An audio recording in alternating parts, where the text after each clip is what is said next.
शिवराय आईच्या पोटामध्ये असताना मासाहेब जिजाऊने वास्तव्य केलेले ही पवित्र भूमी, शहापूरची पवित्र भूमी, त्या भूमीमध्ये आज आपण सर्वजण मागलोय मासाहेब जिजाऊंना आणि छत्रपती शिवाजी महाराजांना वंदन करूया।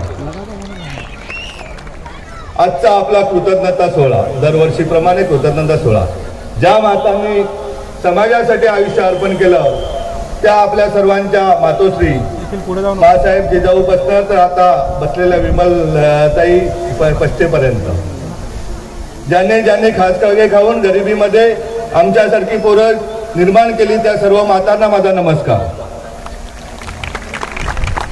आज कृतज्ञता सोहळा बरोबरच आपण एक नवीन सोहळा आयोजित करण्यात आलाय की निर्धार भिवंडी लोकसभा क्षेत्रातील निर्धार मेळावा।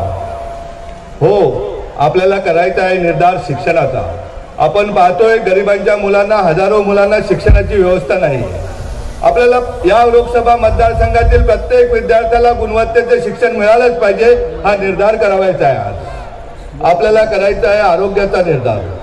गोरगरीब प्रत्येक व्यक्तीला ज्याप्रमाणे श्रीमंत अधिकारी लोक किंवा लोकप्रतिनिधी जशा आरोग्य सुविधा घेतात तशा प्रकारचा लाभ आपल्या प्रत्येक व्यक्तीला मिळाला पाहिजे, याचा निर्धार करावायचा आहे। आपल्याला निर्धार करावायचा आहे महिला सक्षमीकरणाचा। प्रत्येक महिला ही आपल्या पुरुषाबरोबरच खांद्याला खांदा लावून तिने काम केलं पाहिजे। ज्याप्रमाणे आता आपण मंचावर बघतोय तर एका बाजूला डेप्युटी कलेक्टर साहेब बसले तर एका बाजूला IIT झालेली आपली समृद्धी बसलेली, त्याप्रमाणे प्रत्येक ताई आपली व्यवस्थित रोजगाराला लागली पाहिजे, हे आपल्याला बघायचंय। मग अगदी घर बसल्या तिला मुलांचे शिक्षण सांभाळून, घरची कामं सांभाळून जो रोजगार तिला देता येईल, उदाहरणार्थ साबण बनवणे, अगरबत्ती बनवणे, शॅम्पू बनवण्यापासून जो व्यवसाय ती सांगेल तो व्यवसायाचं ट्रेनिंग देऊन तिला आपल्याला तयार करायचं आहे। त्याचबरोबर आपल्याला करायचं आहे का युवकांची बेरोजगारी। आज मोठा प्रश्न आपल्याकडे उभा आहे का युवकांकडे घरोघरी पोरं शिकलेली विद्यार्थी आहेत परंतु बेरोजगारी, ही बेरोजगारी संपवण्याचा निर्धार करायचा आपल्याला जिजाऊला। येत्या एका वर्षामध्ये कोकणच्या 5 जिल्ह्यामधून किमान 5000 विद्यार्थ्यांना सरकारी नोकरी लागली पाहिजे, हा निर्धार करायचा आहे आपल्याला। आणि का मिळू शकत नाही, आपल्या संस्थेच्या 45 अभ्यासिका आहेत, प्रत्येक 30 पोलीस अकॅडमी, 30 ठिकाणी गट क आणि ड चे ट्रेनिंग क्लासेस आहेत, जेणेकरून आपल्याला आपला विद्यार्थी घडलाच पाहिजे। आता माझ्यानंतर वक्तव्य करणार आहेत मोहिनी भारमलच्या सासूबाई, त्याच्या कशा परिस्थितीमध्ये विद्यार्थी शिकला।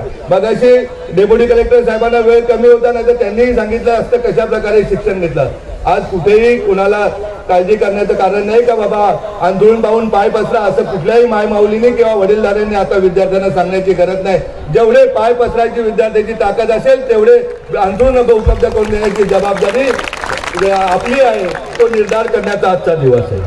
आज आपण पाहतोय महागाई प्रचंड वाढलेली आहे, ज्यांच्यावर आपण विश्वास ठेवतो ते आपल्या विश्वासाला तडा लावतायत। आज आपल्याला भिवंडी लोकसभाच का आपण निवडली, भिवंडी लोकसभेचा निर्धार मेळावा आयोजित केल्याबरोबर रत्नागिरीवरून फोन यायला लागले, रायगडातून फोन येत आहेत, ठाण्यामधून येत आहेत, कल्याणमधून येत आहेत, पालघरचा तर खूप आग्रह झालाय की आपल्याकडे निर्धार मेळावा झाला पाहिजे। का लोकांना असं वाटतं का आज आपल्याला पर्याय म्हणून जिजाऊकडे का लोक बघतायत, त्याला कारण आहे दादांनो, तायांनो, मायवाहिनींनो। का गेली 15 वर्ष एक शेतकऱ्याचा मुलगा, एसटी कंडक्टरचा मुलगा निलेश सांबरे आपल्याशी बोलतोय, त्यांनी 15 वर्षामध्ये ठरवलं का आपल्याला आपल्या भागाचा विकास करायचे, आपला विद्यार्थी शिकवायचे, शिकून त्याला चांगल्या प्रकारची नोकरी मिळाली पाहिजे। आणि या जिल्ह्यातील नव्हे तर कोकणाच्या 5 जिल्ह्यातील कुठलाही रुग्ण उपचाराशिवाय दगावता कामा नये आणि या नुसत्या निवडणुकीपुरती येणारे आश्वासन नाही तर ठोस काम करण्याचं काम आपली जिजाऊ करते का आपल्या संस्थेचं महाराष्ट्रात नव्हे देशातील कुठल्याही पक्षाचे रुग्णालय नसेल असं आपलं सशस्त्र रुग्णालय आहे, कुठल्याही संस्थेचं नसेल। संस्था असतात आपल्याकडे, आपल्या नावाने दुकान मांडून कोट्यावधी रुपये जमा करणारे, उद्या एखादं रुग्णालय करायचं झालं 10 कोटीचं तर त्याच्या नावाने 100 कोटी रुपये समाजाकडून वर्गण्या घेणारे आपण बघितलेले आहेत। परंतु जे कष्टाचे पैसे येतात त्या कष्टाच्या पैशाचा उपयोग हा माझ्या समाजाच्या आरोग्यासाठी झाला पाहिजे। अगदी NICU पासून तर कॅन्सर पर्यंत। आज आता येतानाच बाबांनी गंमत सांगितली का आज आपल्या हॉस्पिटलमध्ये 8 किलो वजनाची गाठ एका रुग्णाच्या पोटातून काढली, ती कॅन्सरची। त्याच्याबरोबर जे आले होते ते पार पडून गेले, फॉर्म भरले का उद्या हा रुग्ण मिळाला तर, पण परमेश्वर किंवा आपल्या सगळ्यांच्या आशीर्वादाने तो रुग्ण एकदम सुखरूप आहे।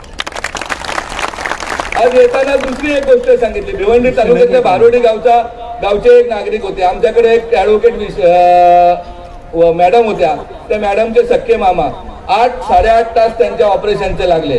दादांनो, आज लीलावती सांगा, बॉम्बे सांगा, टाटा सांगा, या सगळ्या हॉस्पिटलला ज्या सोयी सवलती आहेत त्या आपल्या जिजाऊच्या रुग्णालयामध्ये आहेत आणि त्या रुग्णालयाचा लाभ आपल्याला आम्हाला सर्वांना घ्यायचा. आणि या सर्व सोयी कष्टातून आलेल्या पैशातूनच होत असतात. नाहीतर आपल्याकडे भिवंडी लोकसभा क्षेत्रात सांगायचं गेलं तर कुठलाही महोत्सव असो, कुठलाही कार्यक्रम असो, कुठलाही समाजाचा कार्यक्रम असो, त्याच्या नावाने कुठेतरी गोडाऊन मधून दादागिरी करून पैसे घेतले जातात.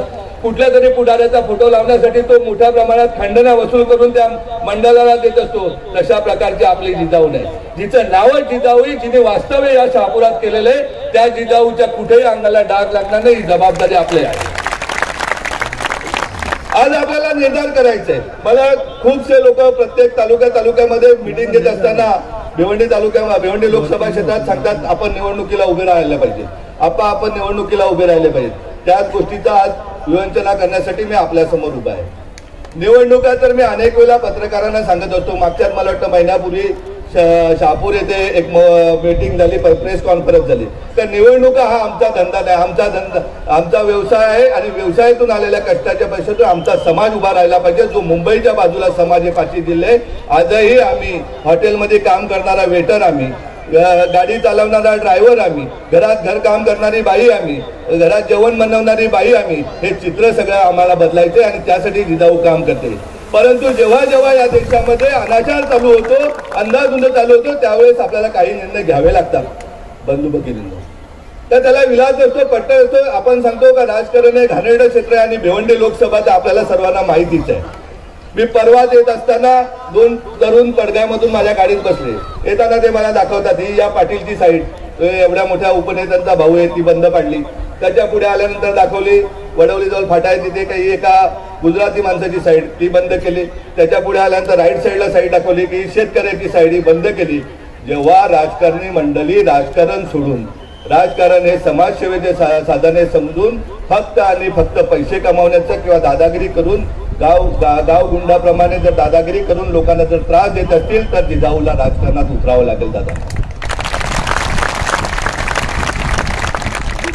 जेव्हा अनाचार झाला, जेव्हा समाजावर संकट आलं, तेव्हा प्रभू रामाला जन्म घ्यावा लागला, तेव्हा छत्रपती शिवाजी महाराजांना जन्म घ्यायला लागला, डॉक्टर बाबासाहेब आंबेडकरांना जन्म घ्यावा लागला. आपण तेवढे मोठे नाहीत, परंतु एक शेतकऱ्याचा मुलगा जर एवढं करू शकत असेल, ज्या गावामध्ये 200 लोकांचं गाव आहे, तिथे 130 खाटाचं रुग्णालय आहे, 8 CBSE स्कूल चालवत असेल, 45 अभ्यासिका चालवत असेल, तर त्याच्यासाठी निवडणूक हा काही नाही. मी शहापूरच्या पत्रकारांना सांगितलं, चहामध्ये बिस्किट खातात ना, याच्यापेक्षाही कठीण गोष्ट माझ्यासाठी निवडणूक नाही. कारण माझा जनसंपर्क गेले 15 वर्ष तळागाळातल्या शेवटच्या माणसापर्यंत जिजाऊ पोहोचले. माझा प्रत्येक कार्यकर्ता, माझ्या भगिनी, माझ्या कार्यकर्त्या भगिनी, या प्रत्येक शेवटच्या माणसापर्यंत कुठलाही रुग्ण असला तो आपल्या घरचा रुग्ण आहे समजून त्याला सेवा देत असतात.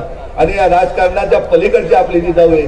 जेव्हा समृद्धी IIT होते ना, त्याच दिवशी विचार केला तर दरवर्षी आपल्या महाविद्यालयातून 40 विद्यार्थी IIT ला गेले पाहिजेत आणि इयत्ता 9वी पासूनच आपण JEE आणि नीटचे क्लासेस चालू केले आहेत. दादा नव्हता तर त्यासाठी आपण IIT टीचर आणलेले. कारण उद्याला झिनी पिकवायची असेल तर झाडाचा भात लावून कधी झिनी पिकत नसते, झिनी पिकवायची असेल तर झिनीच लागते. त्या दृष्टीने आपण IIT टीचर आणलेले आहेत. आणि मी नक्कीच सांगतोय तुम्हाला का पुढच्या काही वर्षांतर किमान दरवर्षी 40 विद्यार्थी IIT लाच जातील, किमान 40 विद्यार्थी गव्हर्नमेंट मेडिकल कॉलेजला जातील, MBBS साठी जातील, 40 विद्यार्थी नागनाथ सारखे अधिकारी होतील आणि 40 विद्यार्थी आपल्याला न्याय व्यवस्थेमध्ये जातील. अशा प्रकारची व्यवस्था आपण निर्माण केलेली जातात. आपण भिवंडी तालुका लोकसभा सांगितलं तर फक्त आणि फक्त काय केलं आपल्या लोकप्रतिनिधींनी, जाब विचारू नये का आपण किती रेल्वे गाड्या वाढल्या. या वाशिमच्या एका ताईने मला पत्र सांगितलं होतं, मी माननीय मुख्यमंत्री महोदयांना पत्र दिलं होतं का 1-1, 1.5 तासाने संध्याकाळी गाड्या येत आहेत. किती लोकप्रतिनिधी प्रयत्न केला. अख्ख्या देशामध्ये रेल्वे स्टेशन सुशोभीकरणाचं काम आहे. आपल्या भिवंडी लोकसभेमध्ये किती सुशोभीकरणाची रेल्वेची कामं सुरू आहेत. भिवंडीच्या शहरातल्या लूमची अवस्था काय आहे, भिवंडीमधले बेरोजगारीचा विषय किती महत्वाचा आहे, भिवंडीमध्ये शेतकऱ्यांच्या जमिनी विकताना त्यांना त्रास देण्याचा सुरू आहे, तो त्रास कोण संपवणार. ते भिवंडीमध्ये आलेले टोरेंटोची विजेचा त्रास कोण संपवणार. कुठे गेले आपले कल्याण स्मार्ट सिटी आणि भिवंडी स्मार्ट सिटी बंधूंनो भगिनींनो. जेव्हा भिवंडीमध्ये फिरतोय ना तर पायपांवरनं चालत जायला लागतं, त्याच्यावरून आमच्या माय माऊली चालत जातात दररोज. अगदी पोटातल्या बाळासहितही ताया जातात, वृद्ध आजोबा जातात, आजी जातात. कुठे आमचा विकास? शोधायचा का विकास आपण? आता शोधण्यापेक्षा 2024 ची निवडणूक समोर आलेली आहे, सामोरे जाऊया आपण. काय होईल ते जाईल. मी तर अगदी संध्याकाळचा टाइम आहे, लक्ष्मीचा टाइम आहे. या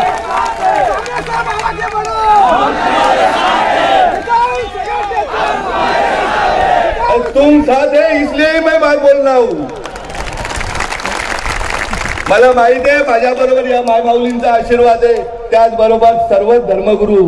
कारण जिजाऊ काय कुठली जात एक जात पात नाही, सर्व जातीपाती पलीकडे एक माणूस म्हणून काम करत असल्याने सर्वच धर्मगुरू आज आपल्याकडे आणि सर्वांचा आशीर्वाद आपल्याला आहे. त्यामुळे हा शब्द आपल्या डायरीत नाहीच आहे. मी आजही सांगतो, मी 2-3 प्रेस कॉन्फरन्स सांगितलं, ज्या दिवशी निवडणुकीला निलेश सांबरे फॉर्म भरेल त्या दिवशी 5 लाख मतांनी निवडून येईल एवढं तुम्हाला 100% सांगतो. कारण निवडणूक काय माझ्या मुलांना खंडा वसूल करण्यासाठी मी निवडणूक नाही लढणार. निवडणूक काय मी कुठल्या गोडाऊन वाल्याला सांगून मला टीव्ही पाठवून दे, मला फ्रीज पाठवून दे,